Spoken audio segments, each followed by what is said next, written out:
आपने ऐसी कई सारी मूवीज देखी होंगी जिसमें किसी पेशेंट को काफी गंभीर बीमारी होती है और इमोशनल सा पूरा सीन बन जाता है, काफी सैड सा, और उसको या तो किसी टाइप का डोनेशन चाहिए होता है। मतलब डोनेशन मतलब ऑर्गन का डोनेशन हो सकता है, ब्लड डोनेशन हो सकता है, स्टेम सेल का डोनेशन हो सकता है, किसी टाइप का, लेकिन वो मैच नहीं हो रहा है किसी के साथ भी। और फिर एट द एंड जो है वो हीरो जो है उसमें डोनेट करता है, उसका मैच हो जाता है, वो डोनेट करता है और सब कुछ बहुत बढ़िया हैप्पी एंडिंग हो जाती है। ऐसी कई सारी मूवी हमने अपने इंडिया में देखी है। पर सच्चाई पता है क्या है? हमारे देश का करंट सिनेरियो जो है ना, स्पेशली जब वो ब्लड कैंसर से रिलेटेड स्टेम सेल डोनेशन की बात आती है, तो ऐसा है नहीं। मतलब ये जो सीन है सारा कुछ बस मूवीज में अच्छा लगता है और हम अप्रिशिएट बहुत करते हैं, पर ऑन पेपर से बिल्कुल भी मैच नहीं खाता। मैं आपको एक एग्जांपल देता हूँ। सपोज करो कि कोई अपने देश में कोई इंसान है, राज नाम का, बढ़िया उसकी फैमिली है, वो बढ़िया एजुकेटेड आदमी है, खूब अच्छा बढ़िया कमाता है, पढ़ा लिखा है, सब कुछ सही है। फैमिली में उसकी एक सिस्टर है और साथ में उसके मम्मी पापा हैं, और हो सकता है कि एक ग्रैंड पेरेंट कोई हो। और अब अनफॉर्चुनेटली आप ऐसे हाइपोथेटिकल सिचुएशन है कि राज के किसी एक माता या पिता को, सपोज करो माता को, ब्लड कैंसर हो जाता है अनफॉर्चुनेटली। और ब्लड कैंसर के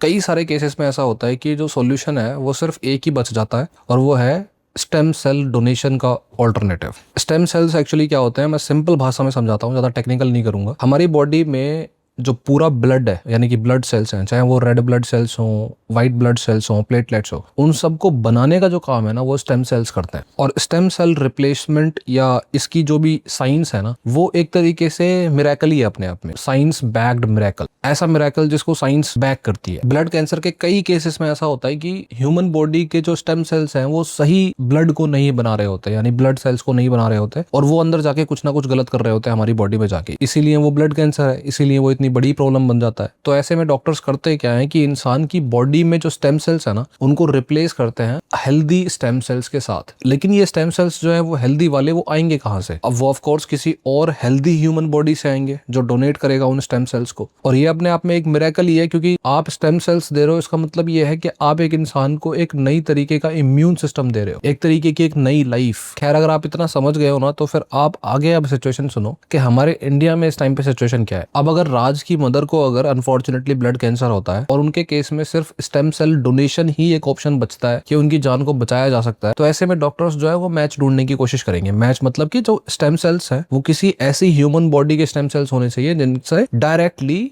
राज की मदर का मैच होना चाहिए। और ये स्टेम सेल्स का जो मैच है ना, ये होता है HLA टाइपिंग के थ्रू। HLA टाइपिंग आप सिंपल सेंस में ये समझ लो कि एक तरीके के फिंगरप्रिंट है, या फिर यूं मान लो कि बारकोड है, जो पूरी दुनिया में मैच करा जाता है किसी और इंसान के साथ। अगर जिसके साथ वो मैच होगा, सिर्फ वही इंसान स्टेम सेल्स को डोनेट कर सकता है। और ये सिचुएशन ऐसी मान लो आपके किसी वेयर हाउस में, बड़े से वेयर हाउस में जहां बहुत सारा सामान पड़ा हुआ है, वहां किसी एक छोटी सी पिन को ढूंढना, HLA टाइपिंग को मैच करना इतना मुश्किल है। अब ऐसी सिचुएशन में डॉक्टर सबसे पहले क्या करते हैं कि जो डायरेक्ट फैमिली होती है वहां मैच ढूंढने की कोशिश करता है, यानी राज की फैमिली में मैच ढूंढने की कोशिश करेंगे। और फैमिली में डायरेक्टली मैच मिलना, ये इसके सिर्फ 25% चांसेस होता है। 25% चांसेस बहुत अच्छे चांसेस नहीं है, 1/4 हो गए। उसमें भी जैसे जैसे टाइम आगे बढ़ता जा रहा है तो लोगों के अब उतने भाई बहन नहीं होते, सिबलिंग्स नहीं होते, हर कोई अपनी फैमिली प्लानिंग करके चलता है, और जितने कम सिबलिंग्स होंगे उतने ही मैच होने के चांसेस भी कम होते चले जाते हैं। एट द सेम टाइम अगर किसी का फैमिली में मैच मिल भी गया, वो काफी फॉर्चुनेट है, तब भी हमारे इंडिया में लोग जो है ना, वो अपनी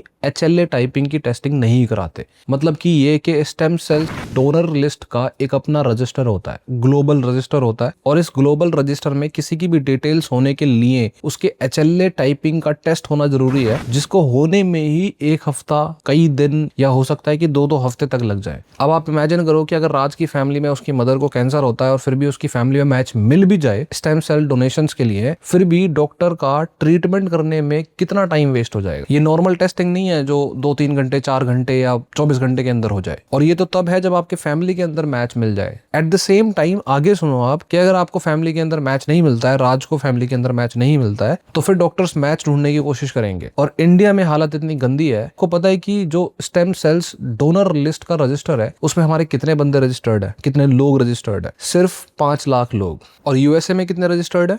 94 लाख लोग। एक तरफ हमारी जो पॉपुलेशन है वो 150 करोड़ की है, USA की पॉपुलेशन 34 करोड़ है सिर्फ, उनके 94 लाख लोग रजिस्टर्ड है, और हमारे सिर्फ 5 लाख लोग रजिस्टर्ड है। और इसी वजह से ऐसा होता है कि अप्रोक्सीमेटली हर साल 2 लाख लोग ऐसे होते हैं जिनको स्टेम सेल डोनेशंस के थ्रू ट्रीट करा जा सकता था, लेकिन सिर्फ 2000 लोग ही ठीक हो पाते हैं। इमेजिन कर पा रहे हो आपकी राज की सिचुएशन ऐसे टाइम पे क्या होगी कि चाहे राज कितना ही पढ़ा लिखा हो, फाइनेंशियली कितना ही तगड़ा हो, कैसा भी हो, जब स्टेम सेल्स का डोनर ही नहीं मिल रहा तो फिर सिचुएशन कितनी हेल्पलेस हो सकती है। एट द सेम टाइम आप इसी सिचुएशन को रिवर्स में इमेजिन करके देखो। इमेजिन करो कि आप एक रजिस्टर्ड डोनर हो, आपको कभी फोन आता है या किसी तरीके से कांटेक्ट करने की कोशिश करी जाती है और आपकी वजह से कोई इंसान जो ब्लड कैंसर से लड़ाई कर रहा था उसकी जान बच जाती है। Imagine the satisfaction level that you will feel for the whole life. No matter कि आपकी आगे की लाइफ में क्या हो, आप आगे लाइफ में कितना अच्छा करो कितना ना करो, आपका कौन सा दिन कितना ज्यादा अच्छा ना जाए, सैड जाए, आपके पास एक हमेशा मोरल बूस्ट करने के लिए एक चीज जरूर होगी जो आपने जिंदगी में ऐसी करी है जो हमेशा सेटिस्फैक्शन देती रहेगी। खैर, इतनी सारी बातचीत के बाद में सवाल ये उठता है कि करना क्या है, इस रजिस्टर की लिस्ट में आना कैसे है। पिछले कई दशकों से जैसे जैसे लोगों में ये अवेयरनेस बढ़ी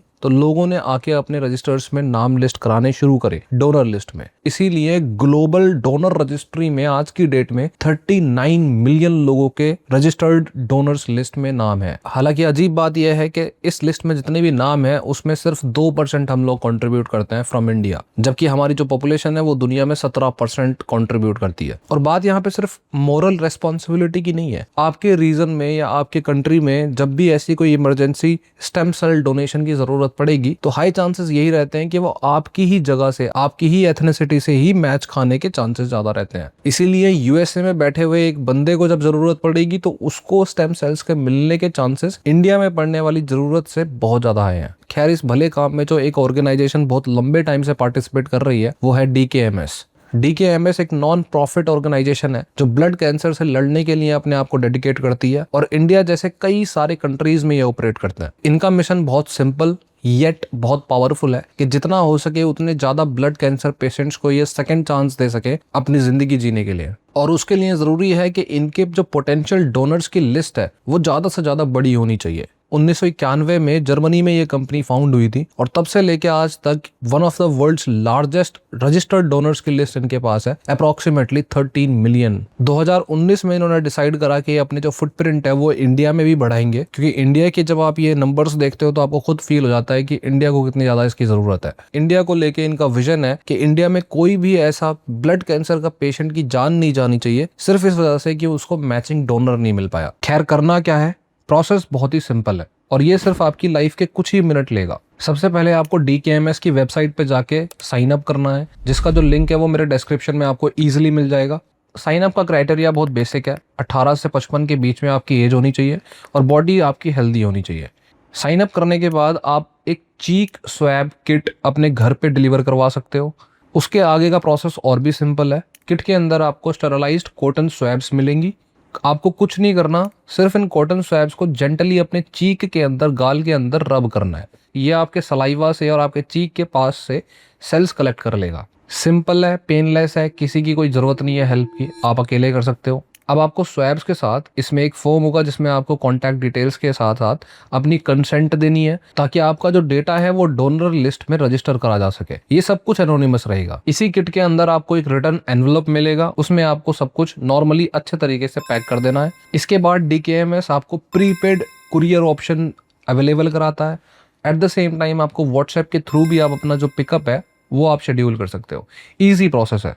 जैसे ही ये जो स्वैब किट है आपकी ये DKMS की लैब पहुंचेगी, वहां जो उनके टेक्नीशियंस हैं वो आपके HLA टाइपिंग की टेस्टिंग शुरू कर देंगे और सारे मार्कर्स को बढ़िया तरीके से आइडेंटिफाई करके और प्रॉपर आपकी एक HLA प्रोफाइल क्रिएट कर देंगे और यहाँ से आप ग्लोबल डोनर रजिस्ट्री डेटाबेस में एंट्री कर जाओगे। ये सारा प्रोसेस करने के बाद में जो बहुत ही सिंपल प्रोसेस है, आप साइन अप कर चुके हो किसी एक जान को बचाने के लिए।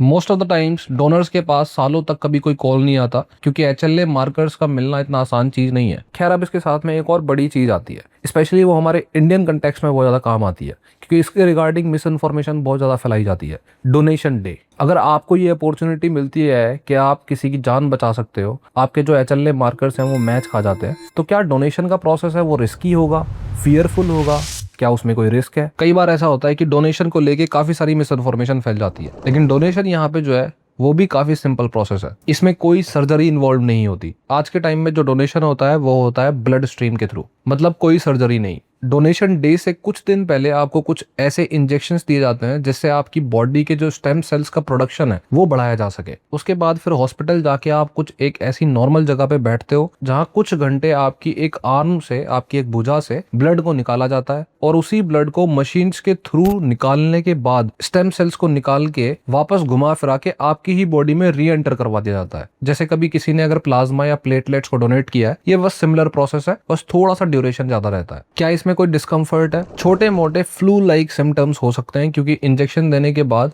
स्टेम सेल्स के प्रोडक्शन को बढ़ाया जाता है। उसके अलावा कुछ खास ऐसे बड़े डिस्कम्फर्ट्स नहीं है। आपकी जो आर्म है जहां से आप डोनेट कर रहे हो वो थोड़ी नंब फील कर सकती है, जो कि एक नॉर्मल प्रोसेस है। कोई एनेस्थीसिया किसी टाइप की ऐसी चीज का इस्तेमाल नहीं करा जाता। आप डोनेट करते हुए आराम से बढ़िया अपना टीवी देख सकते हो, एंटरटेन हो सकते हो। At the same time donation के बाद आपकी बॉडी रिकवर भी बहुत ज्यादा क्विकली करती है, जो कि बहुत ही एक अच्छी न्यूज है। हमारे जो स्टेम सेल्स होते हैं वो सिर्फ 1 या 2 वीक्स के अंदर ही या 3 वीक्स के अंदर ही अपने आप को पूरी तरीके से रिकवर कर लेते हैं। इसका मतलब यह है कि आप अपनी बॉडी से कुछ ऐसा निकाल के दे नहीं रहे हो, सिर्फ स्टेम सेल्स को थोड़ा सा ज्यादा रीजनरेट करके उनको डोनेट करते हो, जो कि आपकी बॉडी में नॉर्मली भी प्रोड्यूस होते ही जा रहे हैं। इस पूरे प्रोसेस में सेफ्टी इज द पैरामाउंट। पूरे प्रोसेस के एक एक स्टेप पे ये मेक श्योर करा जाता है कि डोनर की हेल्थ के साथ कोई कॉम्प्रोमाइज होना ही नहीं चाहिए। किसी भी टाइम पे आपको ऐसा लगता है कि आप अनकंफर्टेबल हो, आपको डोनेशन नहीं देना है, तब भी आप अपना दिमाग अगर चेंज करते हो तो आप प्रोसेस को छोड़ने के लिए हमेशा ही अलाउड हो। एक और इम्पोर्टेंट बात कि इस पूरे प्रोसेस में जो भी खर्चा होगा, जो भी पैसे खर्च होंगे, वो सारा कुछ या तो डीकेएमएस देखेगी। बीइंग अ डोनर आपको किसी भी टाइप का कोई पैसा खर्च या किसी भी टाइप का कोई भी डिस्कम्फर्ट फेस नहीं करना पड़ेगा।